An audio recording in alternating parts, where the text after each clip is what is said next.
श्याम ही हमारो धन, उधो आठों याम हमें श्याम ही से काम है। जिस ब्रह्म ज्ञान को लेकर के तुम आए हो, हम तो दिन रात उसी ब्रह्म के साथ रहते थे। अगर तुम उसे ब्रह्म कहते हो, श्याम मति श्याम गति श्याम ही है प्राणपति, श्याम सुखदाई शोभादाई सुख धाम है। उद्धव जी तुम भाई बोरे, अरे उद्धव आप पागल हो गए हो जो ये पुस्तक का ज्ञान हमें देने आए हो।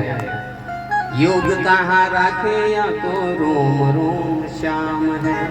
ऐसा ब्रह्म ज्ञान का पाठ पढ़ाया गोपियों ने उद्धव जी को, तो उद्धव जी तो पागल हो गए थे आधे घंटे के लिए, तो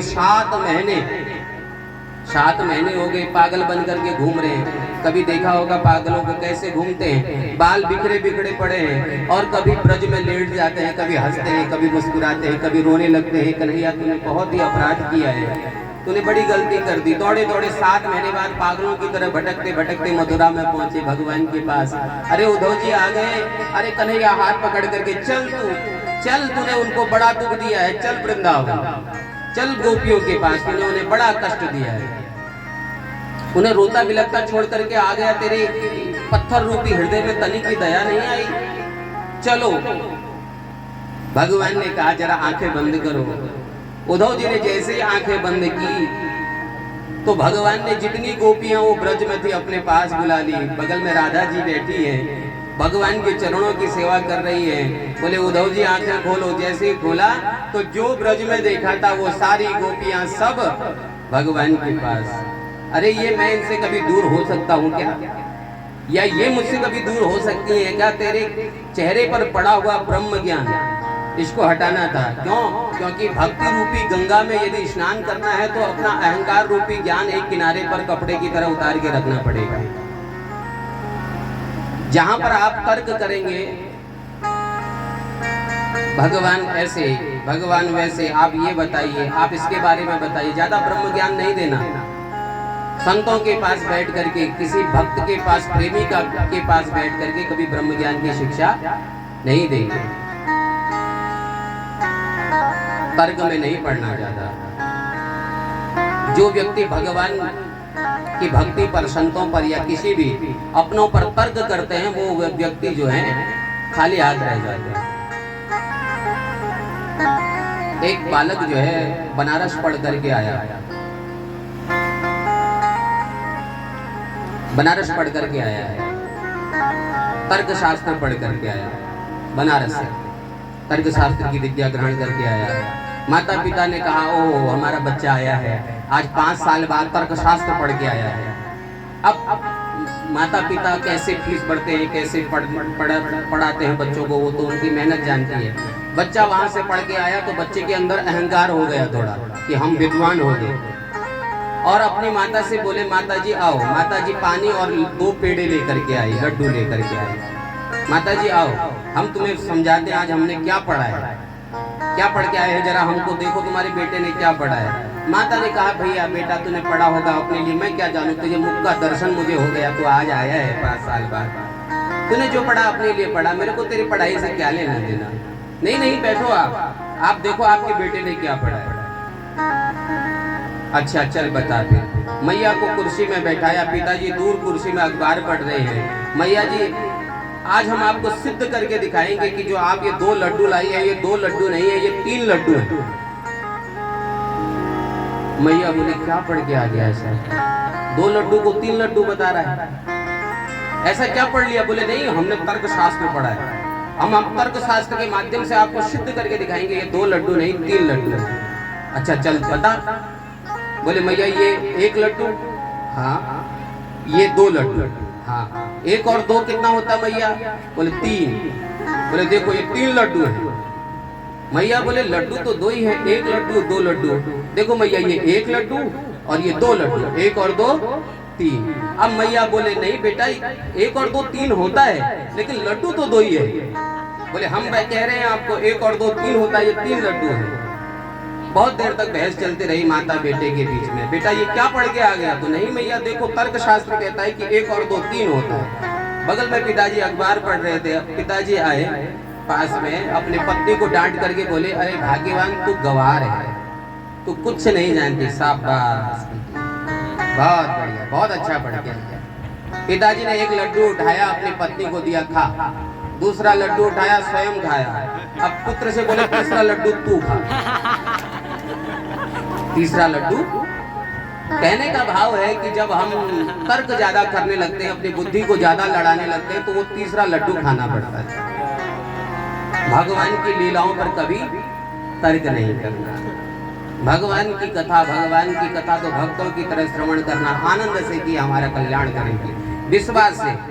जैसे बंदर के बच्चे को विश्वास होता है कि मेरी माँ मुझे बचा लेगी, माँ के पेट को पकड़ा रहता है कि नहीं। और मैया एक पेड़ से दूसरे पेड़ में छलांग मारती है, लेकिन अगर बच्चा गिर जाए तो माँ का दोष नहीं है, क्योंकि माँ के उस बच्चे की पकड़ कमजोर थी। माँ ने नहीं पकड़ा, बच्चे ने पकड़ा है माँ को। अब एक पेड़ से दूसरे पेड़ में छलांग मारते वक्त यदि बच्चा गिर के मर जाता है तो माँ का अपराध नहीं है। लेकिन आप देखते होंगे बिल्ली अपने बच्चे को मुंह से पकड़ के ले जाती है। अब यदि कोई बिल्ली का बच्चा गिर के मर जाता है तो उसमें माँ का दोष है, क्योंकि माँ की पकड़ कमजोर थी। उसने अपने आप को भगवान को, अपनी माँ को समर्पित कर दिया। तो आप मेरे को जहाँ ले जाती है तो मुंह से पकड़ती है, तो बचाती है, दौड़ दौड़ के ले जाती है। इसी प्रकार हमने बिल्ली के बच्चे की तरह भगवान को अपने आप को समर्पित कर लेना है। प्रभु जहाँ ले जाओगा वहीं मैं रहूंगा। ज्यादा ज्ञान नहीं लड़ाना है। तो महाराज उद्धव ने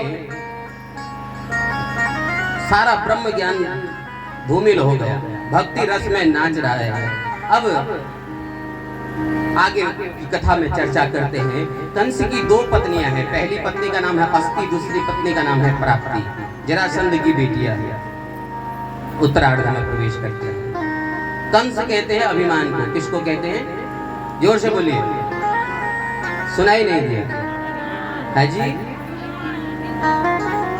कई कथा माताएं सुन रही हैं, भाव से, बड़े आनंद से सुन रही हैं, लेकिन उनको अभिमान कहना नहीं आ रहा। पता नहीं अभिमान कहते हुए अभिमान तो नहीं आ रहा है। बोलिए जय श्री कृष्ण, जोर से बोलिए जय श्री कृष्ण जी।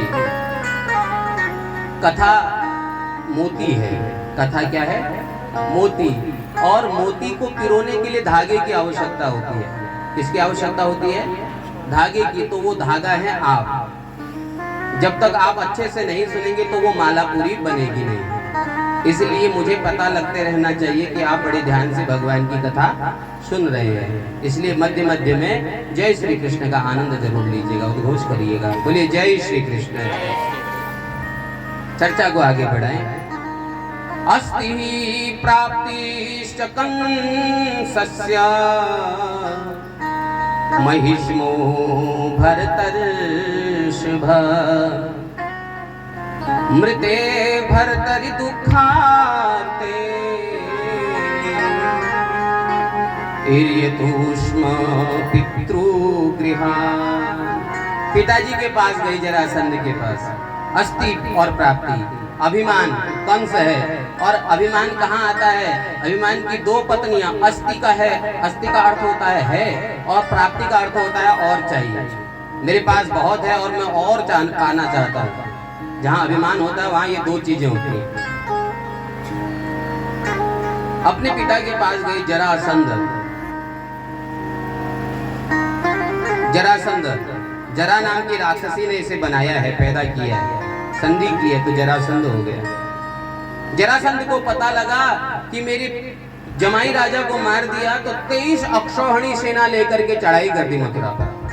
महाभारत का जब युद्ध हुआ तो 5 अक्षौहिणी सेना थी पांडवों के पास, 6 अक्षौहिणी सेना थी, और 12 अक्षौहिणी सेना थी कौरवों के पास। टोटल मिलाकर के कितने हुए? 18। लेकिन अकेला जरासंध 13 अक्षौहिणी सेना लेकर के मथुरा पर चढ़ाई कर दिया, अकेले।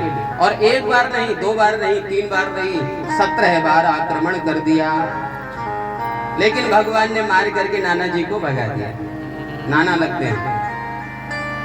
17 बार आक्रमण हुआ, 17 बार भगा दिया। अब 1008 ब्राह्मणों को यज्ञ में बैठाया। पंडित जी से कहा कि देखो ब्राह्मणों, यदि इस बार मेरे हाथों से कृष्ण नहीं हारा तो मैं तुम सबकी गर्दन उड़ा दूंगा, और यदि मैंने कृष्ण को हरा दिया तो इतना धन दूंगा तुम्हारी 7 पीढ़ियां बैठ करके खाएंगी, इतना धन दूंगा। अब तो ब्राह्मण कहाँ उसकी जय के लिए, उसके विजय के लिए यज्ञ करें, अब तो अपनी जान बचाने के लिए भगवान से प्रार्थना करने लगे। भगवान से कहने लगे, हे प्रभु अब हमारी रक्षा करो, नहीं तो ये हमें मार देगा। आज भगवान ने रात्रि में अपने भाई दाऊ दयाल से कहा कि भैया देखो, मेरे विचार से अब मुझे समय आ गया है कि मथुरा छोड़ देनी चाहिए, मथुरा छोड़ करके कहीं अन्य चले जाएं। बलराम कहते क्या कहते हो, लोग क्या कहेंगे, रण छोड़ के भाग गए, जरासंध के डर से भाग गए। प्रभु ने कहा कि माखन चोर तो सभी कहते थे, पूरी दुनिया हमें माखन चोर कहती है, लेकिन अब रण छोड़ भी कह देगी तो क्या फर्क पड़ता है। लेकिन ब्राह्मणों के प्राणों की रक्षा होनी चाहिए, मथुरा वासियों के प्राणों की रक्षा होनी चाहिए। तो रात्रि में भगवान ने विश्वकर्मा जी को बुलाया। विश्वकर्मा जी से कहा कि सुंदर नगरी का निर्माण करो, और समुद्र के मध्य में सुंदर नगरी का निर्माण हुआ है। सोते हुए सारे मथुरा वासियों को लेकर के भगवान कहाँ चले गए, सुंदर द्वारिकापुरी में। यहाँ पर काल यवन का वध हुआ है मुचकुंद महाराज के माध्यम से, जिनकी कथा मैंने आज से 3 दिन पूर्व सुनाई, 2 दिन पूर्व। तो मुचकुंद महाराज की को भगवान श्री कृष्ण ने आनंद प्राप्त कराया है और द्वारिका में आ गए। द्वारिका में भगवान स्वयं द्वारिकाधीश हो गए। बोली द्वारिकाधीश भगवान की, द्वारिकाधीश आए। द्वारिका में भगवान ने दाऊ दयाल का विवाह किया, अपने बड़े भाई का विवाह करवाया। रेवत नाम की कन्या है, नाम है रेवती। रेवत नाम के मनु थे, उनकी कन्या है रेवती। उनके साथ रेवती जो है भगवान बलराम से बहुत लंबी थी, क्योंकि वो दूसरे युग की थी। रेवत नाम के मनु की पुत्री थी, बहुत लंबी थी। तो भगवान दाऊ दयाल को सब लोग चिढ़ाने लगे कि देखो पत्नी इतने लंबे और अपने इतने छोटे। कई होते ना अपने तो थोड़ा मेरे जैसे होते हैं, और पत्नी जो है बोले जय श्री कृष्ण। तो दाऊ दयाल ने क्या किया, अपने नाभि कमल से हल निकाला और हल रख दिया रेवती के ऊपर, और उस रेवती को दबाते दबाते दबाते ऐसे किया और अपने बराबर का बना दिया। तो रेवती के साथ दाऊ दयाल जी का विवाह हुआ। अब भगवान श्री कृष्ण ने मन में विचार किया कि अब सब हो गया, द्वारिका में हम आ गए, बड़े भैया का विवाह हो गया, अब हमारा विवाह होना चाहिए। आहा, अब हमारा विवाह होना चाहिए। राजासी भीष्मको नाम विदर्भाधिपति महान।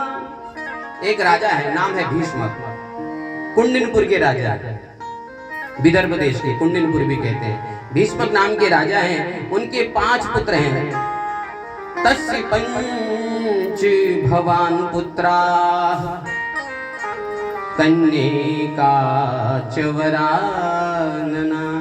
5 पुत्र हैं। बड़े पुत्र का नाम है रुक्मी, रुक्मबाहु, रुक्मरथ, रुक्मांगद और रुक्मसेन। 5 पुत्र हैं। 5 पुत्रों के बाद कन्या नहीं है। मैं बार बार हर कथा में कहा करता हूँ महाराज, कन्या एक अवश्य होनी चाहिए। कन्या से घर पूर्ण हो जाता है।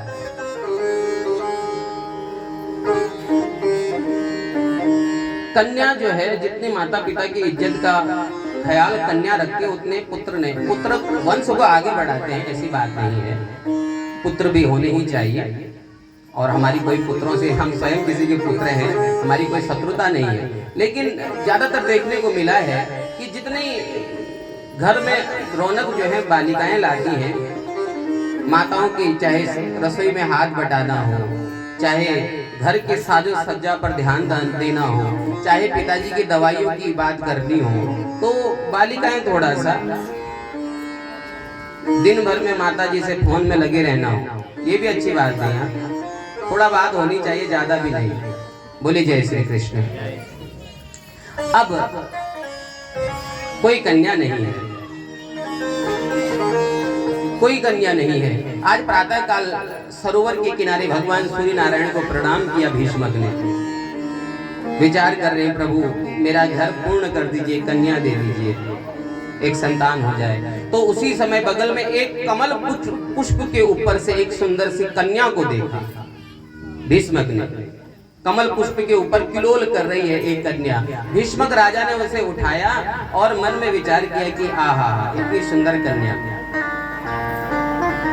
घर लेकर के आए, नामकरण संस्कार किया और नाम रखा रुक्मिणी। क्या नाम रखा? ये स्वयं साक्षात महालक्ष्मी है। कौन है? महालक्ष्मी कभी किसी के पेट से जन्म नहीं लेती है, किसी के गर्भ से लक्ष्मी का जन्म नहीं हो सकता।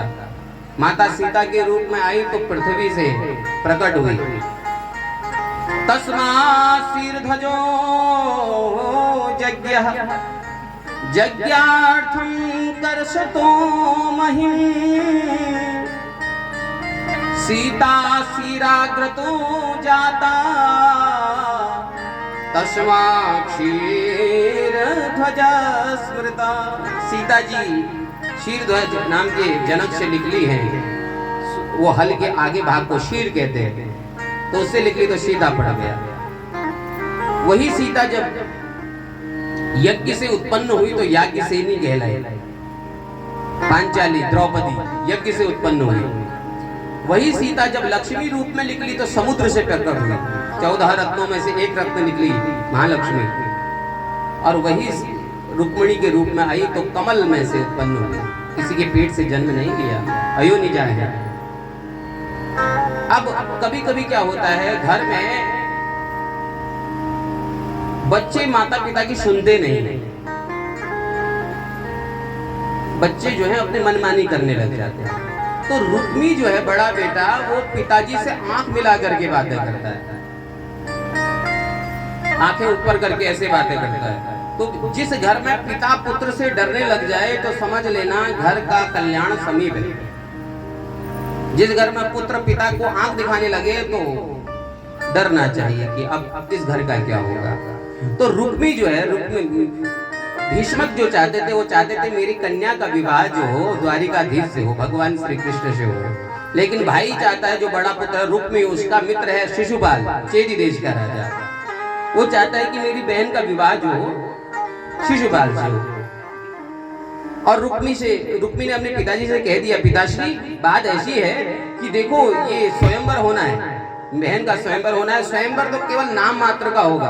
अपनी बहन से भी कह दिया, सुनो रुक्मिणी, स्वयंवर तो खाली दिखाने के लिए है, तुम्हें बरमाला जो है शिशुपाल के गले में डालनी है। मैंने उसे अपना मित्र के साथ साथ अपने घर का जवाई मान लिया है। उसके सिवा कहीं और अगर जयमाला डालेगी तो मुझसे बुरा कोई नहीं होगा। सगाई कर दी शिशुपाल से। अब तो रुक्मिणी जैसे ही बड़ी हुई तो डरने लगी। रुक्मिणी को जब पता चला मेरा विवाह शिशुपाल से होना निश्चित हुआ है, तो रुक्मिणी अपने भाभी जी के पास आई और रोने लगी। और ननद और भाभी बड़ी खास मित्र होती हैं, अपने हृदय की बातें एक दूसरे से बताती हैं। तो भाभी के पास आकर के रोने लगी, भाभी ऐसी ऐसी बात है, मैं तो द्वारिकाधीश से प्रेम करती हूँ। अपने पिताजी के, अपने गुरुजी के मुख से उनके बारे में सुना है और उन्हीं को हृदय से उन्हीं को पति रूप में वरण कर चुकी हूँ। अब मैं किसी और से विवाह नहीं कर सकती। भाभी जी ने कहा, क्यों चिंता करती हो,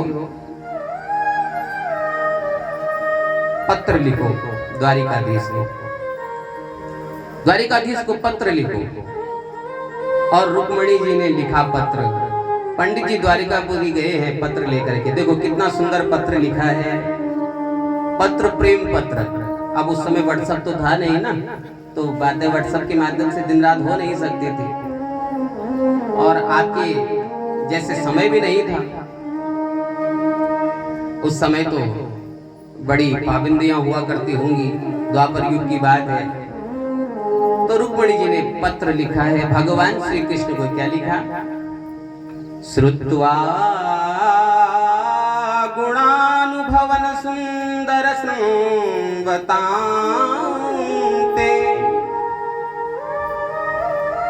निर्विष्कर्ण विवरैर् हरिरोत्गन्ताम्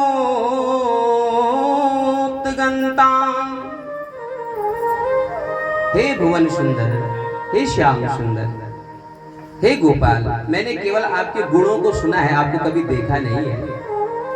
श्रुत्वा गुणान भुवन सुंदर शृण्वतां ते, सुना है। और नवदा भक्ति में पहला क्या है? 9 प्रकार की भक्ति होती है। कितने प्रकार की? जोर से बोलिए, कितने प्रकार की? 9 प्रकार की। 9 प्रकार की भक्ति में पहली भक्ति का नियम क्या है? श्रवणम, भगवान की कथा सुनो। भगवान से प्रेम करना है तो सबसे पहले उनकी कथा सुनो। श्रवणम कीर्तनम विष्णु, सबसे पहले सुनो फिर उनका कीर्तन करो। भगवान का भजन दूसरा है। संतों का संग, अर्थात ये सुंदर जो संग हुआ है, ये पहली भक्ति का नियम है। तो रुक्मिणी कह रही है मैंने पहला नियम, मैंने केवल आपकी कथा को सुना है। श्रुत्वा गुणानुभवन सुंदर शृण्वतां ते, हे गोपाल, आप सोचेंगे ये कौन नारी है जो पत्र लिख रही है? ये कौन है जो मेरे लिए इस प्रकार से पत्र लिख रही है? ऐसी कौन सी नारी है जो आपको एक बार आपके बारे में सुने और फिर आपसे प्रेम ना करे? ऐसी दुनिया में कौन सी नारी है? कौन प्रेम करना नहीं चाहेगी आपसे? आप पधारे, मुझे लेकर के जाएं। जो वस्तु सिंह को मिलनी चाहिए वो सियार की कभी नहीं होनी चाहिए। अर्थात मैं आपकी हूं, आप सिंह हैं, शेर हैं, और वह शिशुपाल सियार है। आप आए और मुझे लेकर के जाएं। शिशुपाल के साथ मैं कभी विवाह कर नहीं सकती। आप नहीं आए तो हमारे शरीर का त्याग कर दूंगी, लेकिन किसी और को चाह नहीं सकती। रुक्मिणी अपने आप से प्रश्न कर रही है और स्वयं उत्तर लिख रही है। स्वयं प्रश्न कर रही है और स्वयं उत्तर लिख रही है। आप कहेंगे कि आप रहती हो बड़े बड़े राजमहल में, अंतःपुर में तुम रहती हो, तुम्हें लेकर के मैं आऊंगा कैसे? तो हे गोपाल, यदि आप ऐसा सोच रहे हैं तो हमारे कुल की परंपरा है कि हम कात्यायनी देवी के पूजन के लिए जाते हैं। हमारे कुल की परंपरा है कि विवाह से पहले कात्यायनी देवी का पूजन होता है। तो जब मैं पूजन करने जाऊं आप मेरा वहीं से हरण कर लेना। देखो खुद प्लान बना रही है अपने आप को भगाने का। बोले जय श्री कृष्ण। इससे गलत मत सोचेगा, फिर हम इसमें भी, क्योंकि बुद्धि भटकते रहती है। स्वयं माता रुक्मिणी अपने बारे में बता रही, मैं वहां जाऊंगी, आप वहां पधारे, वरमाला पहनाऊंगी, लेकिन किसी और को नहीं चाह सकती। पंडित जी ने कहा पत्र आपने पढ़ लिया केशव? द्वारिका में आकर के पंडित जी कह रहे, भगवान ने कहा हाँ पढ़ लिया। मैं जाऊं? रुक्मिणी जी ने कितना सुंदर संदेश लिखा द्वारिकाधीश को। पंडित जी ने कृष्ण से पूछा अब मैं जाऊं? भगवान बोले चलिए ना, मैं भी चलता हूं। चलिए। पंडित जी को रथ में बैठा करके जैसे ही प्रस्थान करने लगे तो सामने से बलराम जी आ गया। भगवान बोले पंडित जी हो गया ब्याह। क्यों? बोले बड़े भैया आ गए। अब बड़े भैया से कैसे कहें कि हम ब्याह करने जा रहे हैं?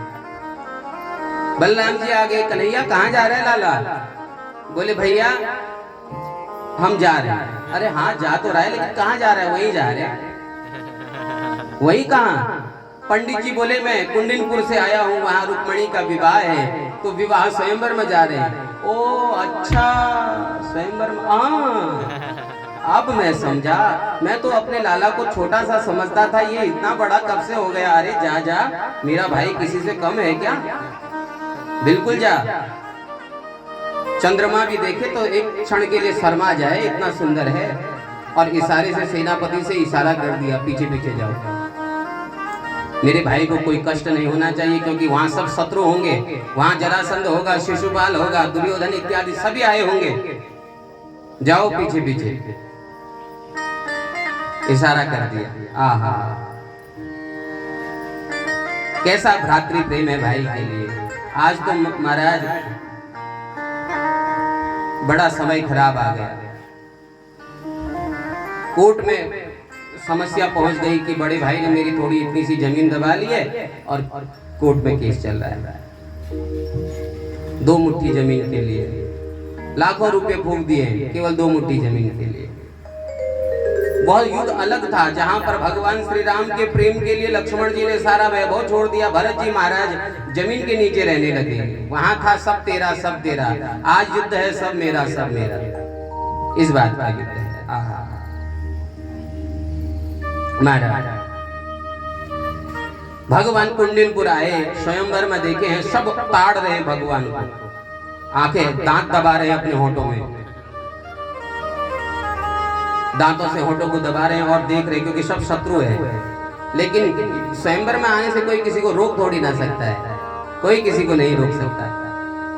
वो तो स्वयंवर सभी के लिए है। बोले अब बाहर चलो, तुमसे हम निपटेंगे। भगवान चुपके से किनारे से निकले, वहां कात्यायनी पूजन के लिए माता रुक्मणी जी गई। आहा, माता भगवती का पूजन कर रही है। नमस्ते तंबिके भीक्षम स्वसताम युताम शिवाम भूयात् पतिर्मे भगवान कृष्णस्यात्मनमदोमिता। आहा, हे भगवती, भगवान श्री कृष्ण आपके चरणों में मैं प्रणाम करती हूँ। बस एक ही वर दो कि कृष्ण मुझे पति रूप में मिल जाए। बाम अंग फरकने लगे। माताओं के जब बाया अंग फरके तो समझ लेना कुछ शुभ होने वाला है। रुक्मणी जी के बाम अंग फड़कने लगे।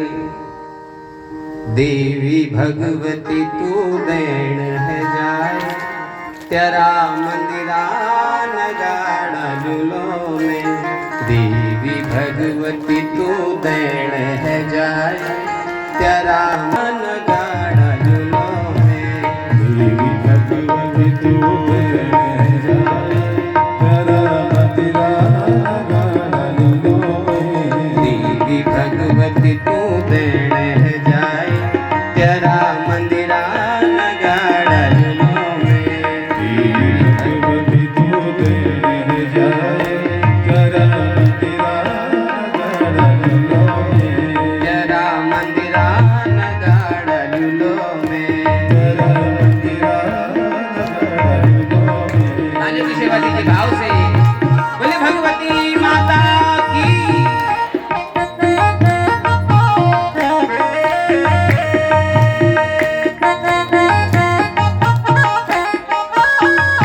हरी हरी।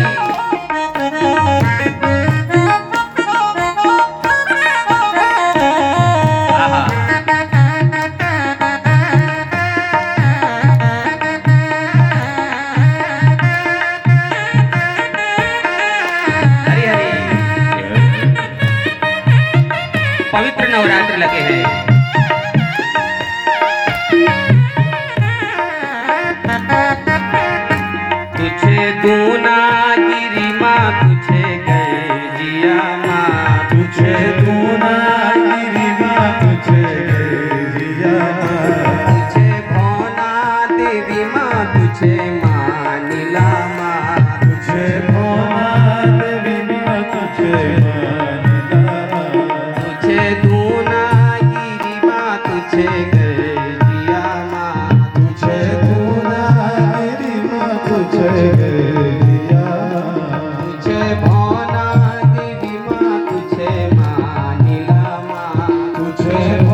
गढ़वाल की मैया धारी देवी, तुझे नैनीताल की मैया नैना देवी, तुझे नैनीताल की मैया नैना देवी, तुझे गढ़वाल की मैया धारी देवी, तुझे गढ़वाल की मैया धारी देवी, मेरी धारी कालिंका तू देण है जाए, मेरी धारी कालिंका तू देण जाए, तेरा 16 श्रृंगार लो में, तेरा 16 श्रृंगार लो में, देवी भगवती तू देण है जाए, देवी भगवती तू देण जाए, तेरा मंदिरा नगाड़ लो में, तेरा मंदिरा नगाड़ लो में। हरि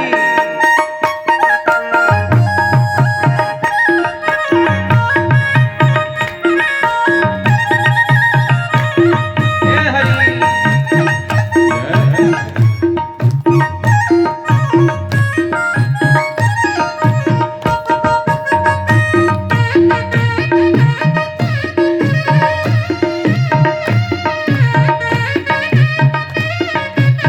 हे हरि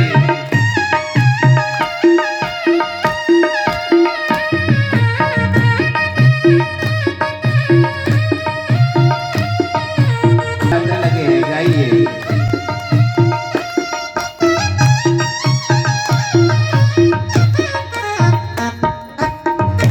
तुझे हरिद्वार की मैया मनसा देवी, तुझे हरिद्वार की मैया मनसा देवी, सुख छाया करिए मेरी पूर्णागिरी, सुख छाई मेरी पूर्णागिरी, तुझे हरिद्वार की मेरी मनसा देवी, तुझे हरिद्वार की मेरी मनसा देवी, सुख छाया करिए मेरी पूर्णागिरी, सुख छाया करिए मेरी पूर्णागिरी, मेरी नैथणा माई तो देण है जाए, मेरी नैथणा माई तू देण जाए, तेरा मंदिरा निशान लो में, तेरा मंदिरा निशान लो में, देवी भगवती तू देण है जाए, देवी भगवती तू देण जाए, तेरा मंदिरा नगाड़ लो में, तेरा मंदिरा नगाड़ लो में, तुझे माता ज्वलता तुझे सुरकंडा माँ, तुझे माता गलता तुझे सुरगंधा, तुझे नंदा सुनना मेरी अल्मोड़ा माँ, तुझे नंदा सुनता मेरी मोड़ा, तुझे माता ज्वलता तुझे सुरकंडा माँ, तुझे माता गलता तुझे सुरगंधा, तुझे नंदा सुनंदा मेरी अल्मोड़ा माँ, तुझे नंदा सुनता मेरी मोड़ा, मेरी गढ़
चरणों में बोलिए भगवती माता की जय बोलिए अग्नि